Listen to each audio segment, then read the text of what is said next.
Hi kids, welcome back to Sunday School of Chelsea Kids GSJA.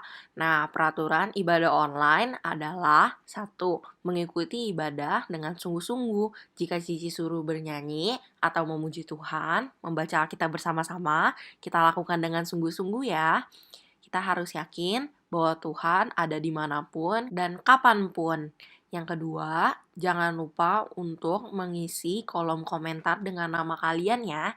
Itu adalah salah satu dari syarat absensi. Yang ketiga adalah dengan mengerjakan aktivitas.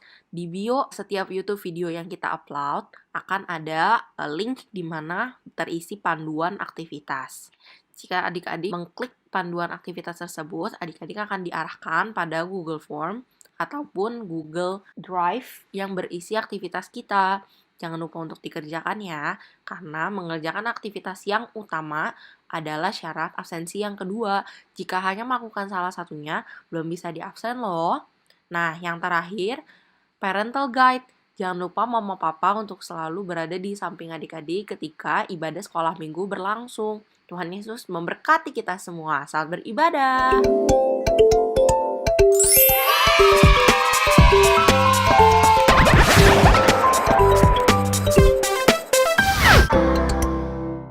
Halo Cici Yesi, Halo, gimana Cici. kabarnya selama di rumah? Baik dong.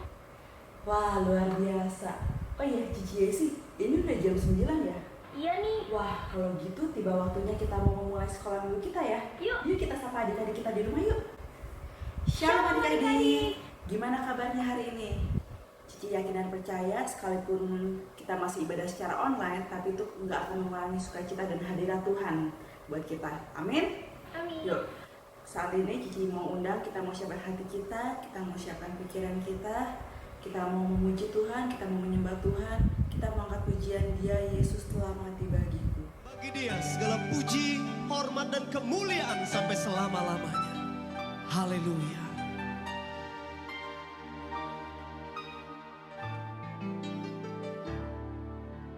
Ya Yesus telah mati bagiku. Dia Tuhan selamatkan jiwaku.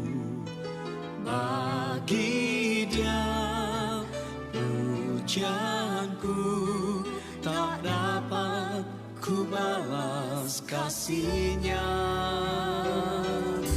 Dia angkatku jadi anaknya, beri damai di dalam hidupku.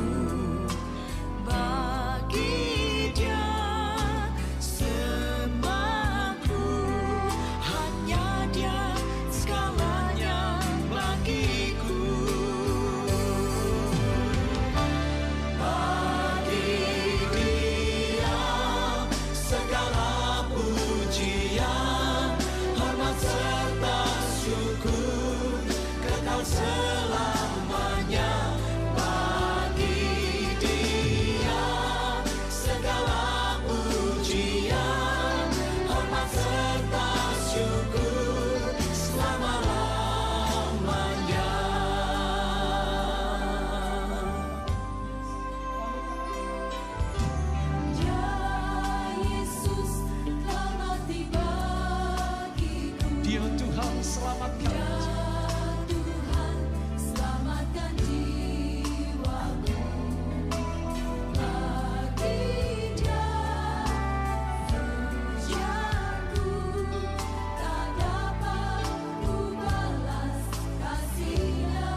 Kita satu dalam doa, semuanya lipat tangan, tutup mata, ikut Ici berdoa ya. Tuhan Yesus, terima kasih Tuhan buat kebaikan Tuhan, buat penyertaan Tuhan sepanjang hidup kami. Tiba saatnya kami mau memuji, menyembah Tuhan. Kami percaya Tuhan ada di tengah-tengah kami dan Tuhan bertahta di atas setiap pujian kami. Pimpin ibadah kami Bapa dari awal pertengahan sampai pada akhirnya. Hanya di dalam nama Tuhan Yesus kami siap memuji Tuhan. Haleluya. Amin.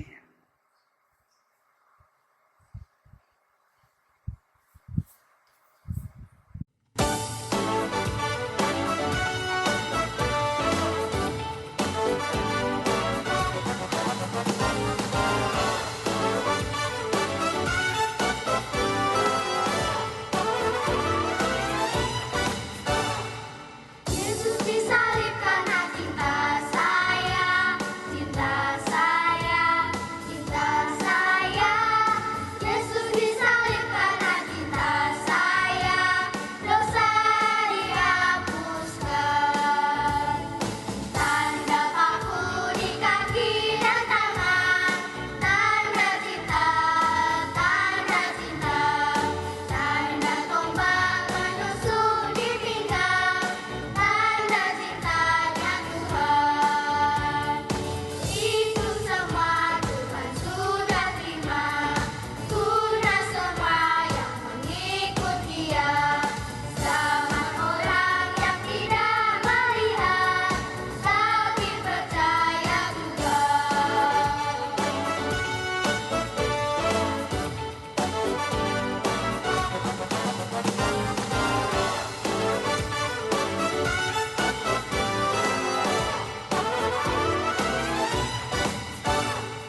Yesus disalib karena cinta saya, cinta saya, cinta saya. Yesus disalib karena cinta saya, dosa dihapuskan. Tanda paku di kaki dan tangan, tanda cinta, tanda cinta. Tanda tombak menusuk di pinggang, tanda cintanya Tuhan. Itu semua Tuhan sudah terima, sudah semua yang mengikut Dia. Selamat orang yang tidak melihat, tapi percaya juga. Oke, masih semangat memuji Tuhan ya. Kita mau angkat satu pujian lagi. Oh sukacitaku.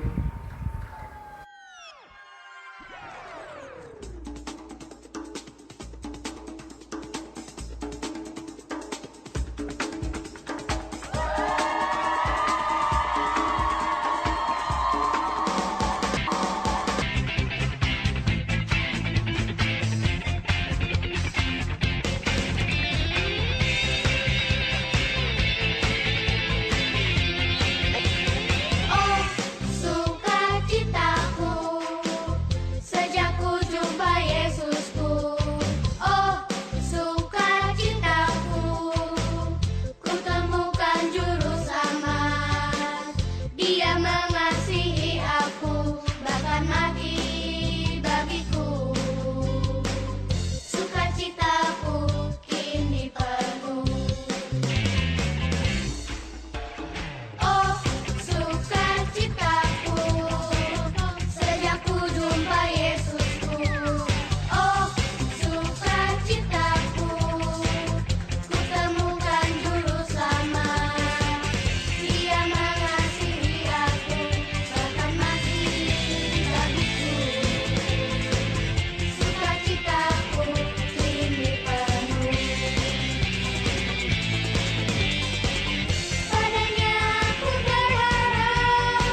kita, kita mau lebih serius di hadapan Tuhan, kita angkat lagu pujian firman Tuhan dulu.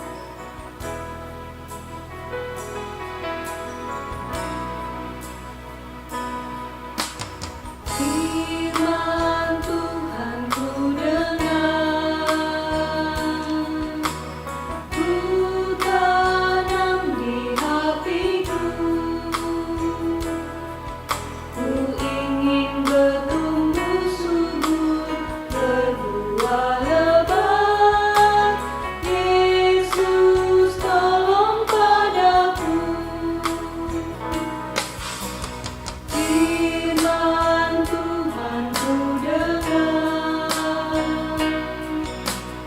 ku tanam di hatiku,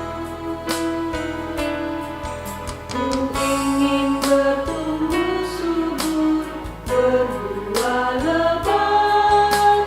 Yesus tolong padaku. Mari kita bersatu dalam doa. Tuhan Yesus, terima kasih Bapa, Engkau sudah memberkati ibadah kami mulai dari awal hingga pertengahan. Tuhan, sekarang kami akan mendengarkan firman-Mu Bapa. Engkau yang siapkan, kuduskan, sucikan hati kami. Biarlah hati kami menjadi seperti tanah yang siap ditabur oleh benih firman-Mu. Engkau yang memberkati Cici akan memberitakan firman Tuhan juga, kami serahkan hanya di dalam nama Tuhan Yesus. Haleluya, amin. Shalom adik-adik, gimana nih kabarnya hari ini? Pastinya luar biasa bukan? Di sini Cici berdoa biarlah kiranya kita semua dalam kondisi sehat dan pastinya penuh sukacita hanya daripada Tuhan. Baik, langsung saja. Hari ini Cici akan bercerita tentang kebangkitan Tuhan Yesus. Karena yang mana di minggu lalu kita sama-sama sudah diajarkan bagaimana caranya Tuhan Allah telah menunjukkan kasih setianya kepada kita nih, yaitu dengan cara untuk mengutus anaknya ke dunia ini sehingga menderita sengsara dan mati di atas kayu salib demi menebus dosa-dosa kita semua loh adik-adik. Nah, sekarang Cici mau ajak kita sama-sama belajar dan mengetahui apa sih yang akan terjadi selanjutnya setelah Yesus mati di kayu salib. Yuk langsung saja simak ceritanya. Perkenalkan, saya adalah Maria Magdalena, murid Yesus.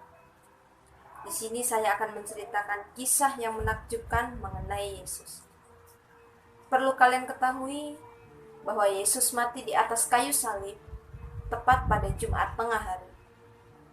Sesudah itu, tubuh Yesus segera dimasukkan ke dalam kubur dengan sebongkah batu besar sebagai penutup kubur.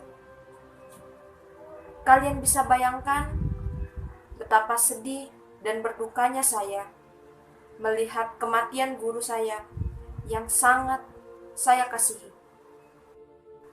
Di dalam Injil Yohanes pasal 20 ayat 1, kita bisa sama-sama baca di sana.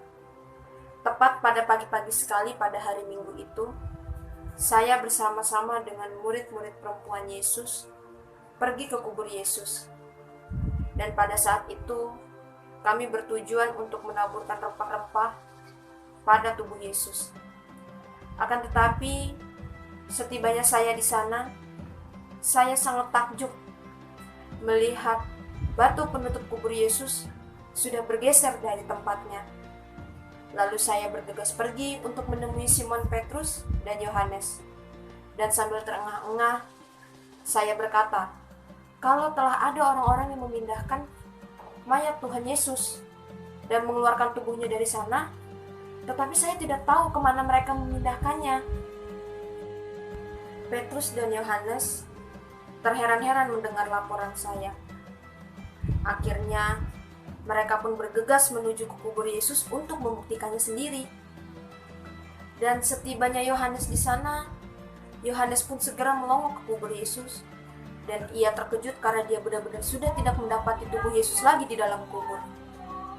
Begitu juga dengan Petrus, setibanya ia sampai di sana, dia juga hanya mendapati kubur Yesus yang telah kosong. Melihat kejadian tersebut, hati kami masih dipenuhi dengan tanda tanya. Jelas saja bahwa kami sesungguhnya tidak memahami atas dari firman Allah yang menyatakan kalau Tuhan Yesus akan benar-benar bangkit dari antara orang mati. Setelah itu, saya masih tetap menangis di dekat kubur Yesus.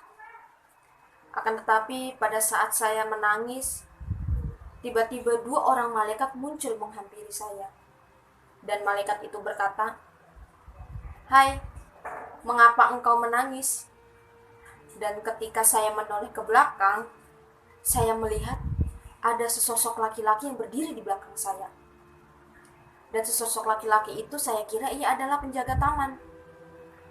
Dan setelah itu, sosok itu memanggil nama saya. Dan setelah saya perhatikan, langsung saja saya mengerti bahwa itu adalah Yesus. Melihat itu, saya langsung tersungkur di bawah kaki Yesus.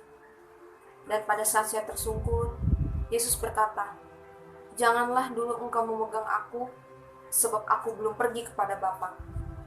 Kemudian, Yesus juga berpesan kepada saya, kalau saya harus menyampaikan kabar sukacita ini kepada murid-murid Yesus yang lain. Pada malam harinya, para murid-murid Yesus berkumpul di suatu tempat dengan ruangan yang terkunci rapat di Yerusalem. Di sana kami bercakap-cakap dan kami bercerita mengenai kejadian-kejadian yang menakjubkan di hari itu. Di antaranya ada yang bercerita bagaimana Yesus menampakkan diri pada mereka dan hal-hal menakjubkan lainnya yang terjadi pada saat hari itu juga. Kemudian tiba-tiba saja kami terkejut karena tiba-tiba Tuhan Yesus hadir di tengah-tengah kami. Kemudian Yesus berkata, seperti apa yang tertulis di dalam Injil Lukas pasal 24 ayat 36. "Damai sejahtera bagi kamu, mengapa timbul keraguan-raguan di dalam hatimu? Lihatlah tangan dan kakiku, aku sendirilah ini. Rabalah aku dan lihatlah." Tidak lagi takut melihat Yesus telah menampakkan diri di tengah-tengah mereka. Akhirnya mereka pun mengerumuni Yesus. Kemudian setelah itu, Yesus berkata kepada salah satu di antara mereka, "Apakah di antara kalian ini ada yang memiliki sesuatu untuk dimakan?" Lalu kemudian salah satu di antara mereka memberikan sepotong ikan goreng. Dan kemudian Yesus pun memakannya di depan mereka. Melihat hal menakjubkan tersebut, akhirnya mereka benar-benar bisa mengimaninya sekarang bahwa Tuhan Yesus benar-benar telah bangkit dari antara orang-orang mati. Kemudian Yesus meluangkan waktu untuk mengajar para murid-muridnya. Dan ia pun membukakan pemikiran mereka agar mereka benar-benar dapat memahami seperti apa yang tertulis pada Injil Lukas pasal 24 ayat 45 yang menyatakan bahwa kematian dan kebangkitannya harus digenapi. Tepat seperti apa yang dikatakan oleh firman Allah, bahwa Yesus datang ke dunia ini dan untuk mati di atas kayu salib demi menebus dosa kita umat-umat manusia, dan Allah akan membangkitkannya dari antara orang mati, sehingga kita para umat manusia boleh memperoleh hidup yang baik. Sekian cerita Cici hari ini mengenai kebangkitan Tuhan Yesus. Nah, Cici di sini mau sama-sama nyatakan kepada kalian semua bahwa saat ini kita haruslah sungguh-sungguh percaya bahwa Tuhan Yesus adalah satu-satunya juru selamat kita yang telah bangkit dari antara orang mati. Dan perlu kita ketahui bahwa Tuhan Yesus saat ini telah pergi bersama Bapa di surga, dan saat ini kita mendapatkan amanat atau tugas, yakni untuk memberitakan kabar sukacita ini dimanapun kita berada, kepada siapapun kita harus memberitakan kabar sukacita ini, dan sampai kapanpun. Dan untuk cerita hari ini, Cici ucapkan sekian dan shalom.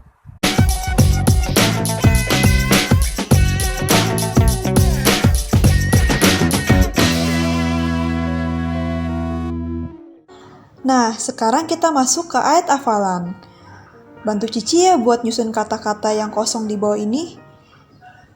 Di dalam ayat hafalan ini ada kata-kata Lukas 24 ayat 34a, mereka, bangkit, dan sesungguhnya.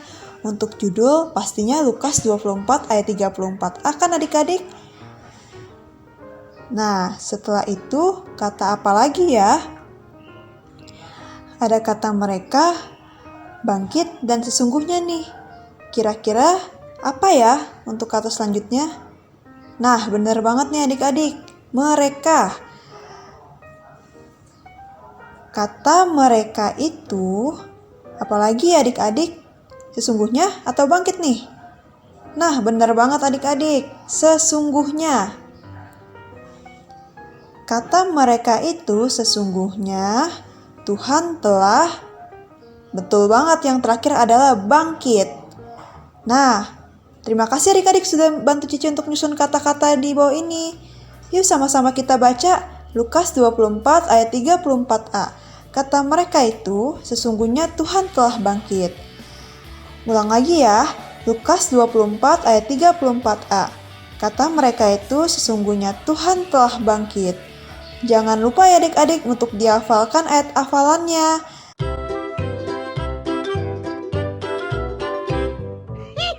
Kreativitas Chancy Kids GSJA. Shalom adik-adik semua. Kalian pasti tadi sudah mendengarkan dong firman Tuhan tentang kebangkitan Tuhan Yesus.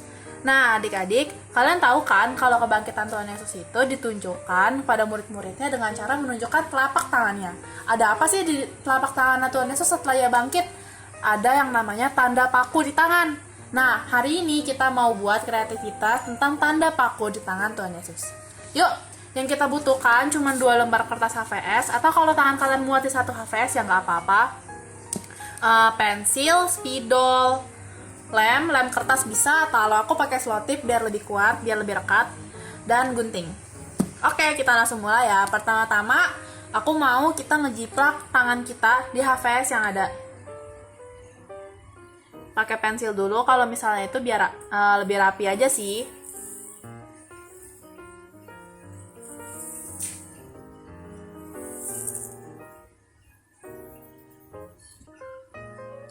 Oke, rapiin sedikit garisnya yang berantakan. Nah, terus ini dibuletin gitu loh, dirampungin garisnya biar kayak tangan beneran.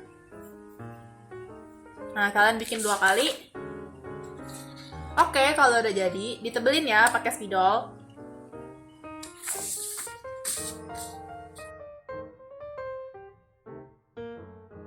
Nah, yang sebelahnya lagi juga ditebelin. Nah, terus kita buat bolongan di tengah-tengahnya, itu buat kayak nandain tanda pakunya gitu, teman-teman, adik-adik sekalian. Di sebelahnya juga. Oke. Kalau udah selesai, kita gunting.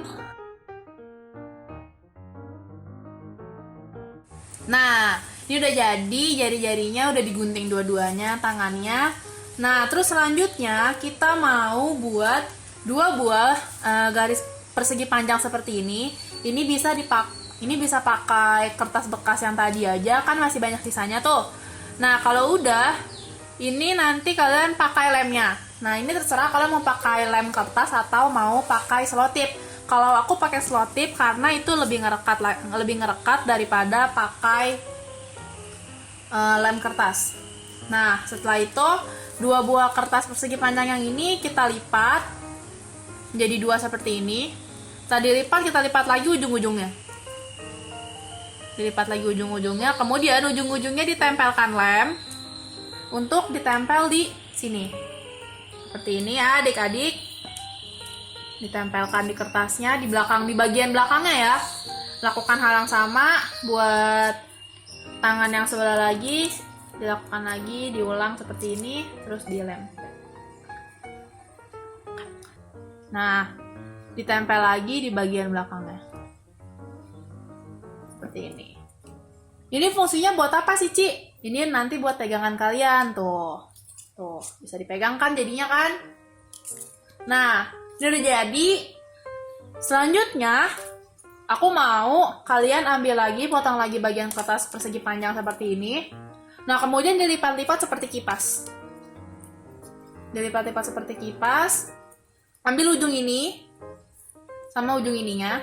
Ini nanti mau kita lem lagi. Setelah kita dapat lemnya, kita tempel di satu sisi seperti ini. Nah, ini kita tempel di sininya, di ujungnya. Kita tempel lagi di sebelahnya lagi. Di sisi yang ininya kita tempel. Ini. Nah, ini jadi deh. Aduh, copot. Tempelin lagi. Hap. Nah, ini nanti bisa ditutup, dibuka. Nah, di tengah-tengah sini aku mau adik-adik sekalian tulis ayat hafalan hari itu. Lukas